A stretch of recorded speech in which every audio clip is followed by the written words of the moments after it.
How has the feedback been K through 5 back in traditional setting? Oh, I mean, it's one thing. The kids want to be in school.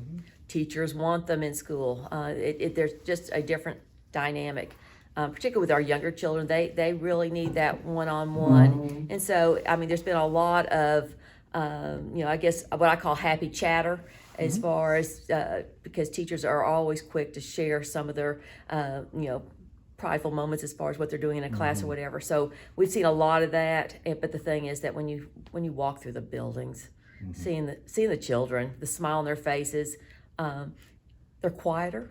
Yeah. Don't know about what, but they're quieter. But it's just a good feeling to have them in place. And again, we've already put out a nose as far as, no reason that we just not continue as far as what we're doing right now. And so we continue to monitor. We're still seeing what I refer to as wintertime illnesses, particularly with our younger children, the sniffles, that might, even be an allergy. We don't know.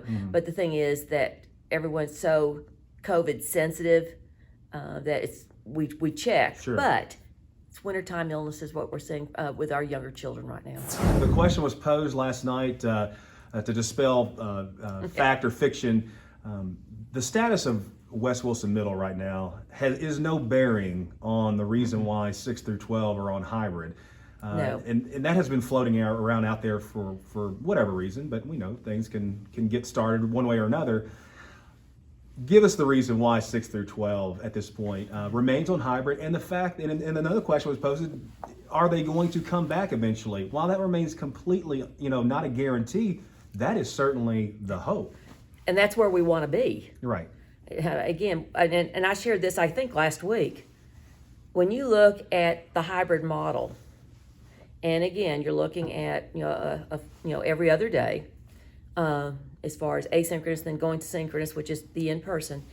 And what we're focusing on right there is trying to diminish the numbers in a classroom. When you get into a middle and high school, you have larger class size than what you have in K-5.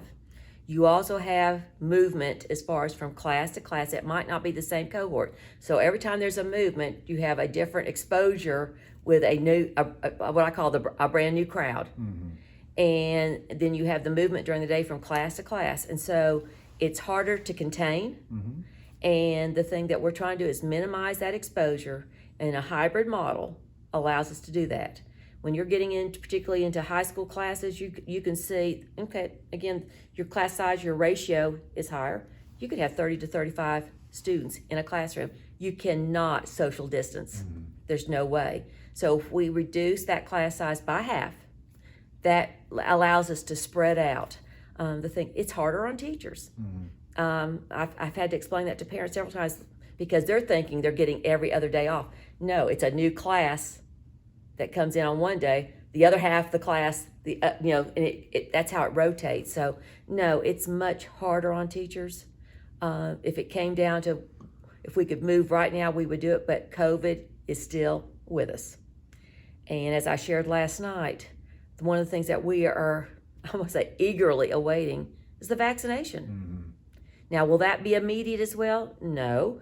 The question was even posed last night that even after the second, what I call the booster shot, you still have a phase in as far as for your system becomes immunized. So they've moved educators to the end of February, 1st of March. So even with that first inoculation, that first vaccination, there's still that period that's almost a month out, and then you get the second. So we are hopeful. We have over 1,400 employees that want to be vaccinated right now out of 2,600. That's pretty significant. Very significant. And so there's a lot of pieces, Bart, that I know that if you're looking outside, looking in, might not make sense. But the thing is, we've got to keep not only our students safe and healthy, but our staff. And if we don't have the staff, we go back to remote. And it was mentioned last night, when you put a high school setting, some classes, in a middle school setting too, some classes could be upwards of 35 students in one classroom. And that's a lot of students in one room. And if something were to break out in one area, here we go again. So And I'll give you an example because I get a lot of email, text messages. Such and such a district, their high school has already gone back full time. Well, many of the particularly smaller districts have smaller populations. One district that's northeast of us, the entire school population is right around 1,700 students. We have more students in a high school than their entire school population. So again, they see the news, they look at it and say, why can't we do the same? It's about sheer numbers and keeping people healthy and safe. well, let's turn over to some encouraging news came down yesterday from the governor's office and TSSAA, Oh, yes. talking about indoor sports. We got a lot of basketball fans in the area, and we're getting We're getting ready for tournament time. Yeah, February is that Playoffs. big month to gear up for tournament time and all that, all the good stuff that comes with it. That being that cheerleaders, dance team, pep bands, those sorts of things are back in the fray now. And capacity, I did talk to Mr. Whitlock. He said around 50% is what we're looking for in capacity moving forward, effective Monday, February 1st. And let me frame that a little bit because there's been so much, I guess, tension over what has really occurred in the last 30 days, and it was Executive Order 74 that really limited as far as spectators. And let's use basketball for example. That it came down to players, game officials, school administrators, and then parents.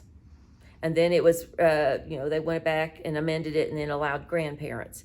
Well, you really diminished spectators. And when you look at basketball in some of the big gyms, it takes a lot out of the game itself. And if you're not one that has been a participant or watched, it really changes the dynamics. But the big thing that came out, and certainly understandable, cheerleaders, your dance teams, which usually perform at halftime, your pep bands, and not every school has a pep band, but nevertheless, that's part of what makes those events special. And there were several superintendents in this district, being one, that we really lobbied hard because we're getting ready to end the season. We're getting into tournament play. And for many of our students that have worked hard, been a participant outside it, they've not even had the opportunity to show, because cheerleaders, some people they're athletes. They are athletes. If you've ever watched the routines, the practice, the dedication, and it's something to behold. Same thing with dance team. There's a lot of time that they put into that. So we are excited. It's late, we know that, but starting Monday, looking at 50% capacity, and again, I want to really stress this. Folks, help us. The masks, it's a requirement. Yeah, all the other stuff, Everything. that remains the same. The social distancing, the best we can at 50%, the temperature checks, the mask, those will still be in place. Social distancing, I mean, we're going to have bleachers marked, and it's one that don't put the stress and the pressure on our administrators to have to say, put your mask on, spread out, and that's something we have to do if we want to be able to allow spectators back into these events. And we have to behave. We have to behave. That's right. We have to behave. As we close things out, we have our February meeting on Monday night. The agenda is on the lighter side, Yes, but it is. Is there anything that you want to point out as we kind of get set for Monday night's meeting? Last night's work session, it's already archived on our website, so go back and look at that. A lot of great information was shared Yes. last night involving, just there was some talk about Stoner Creek and West Wilson, possible plans.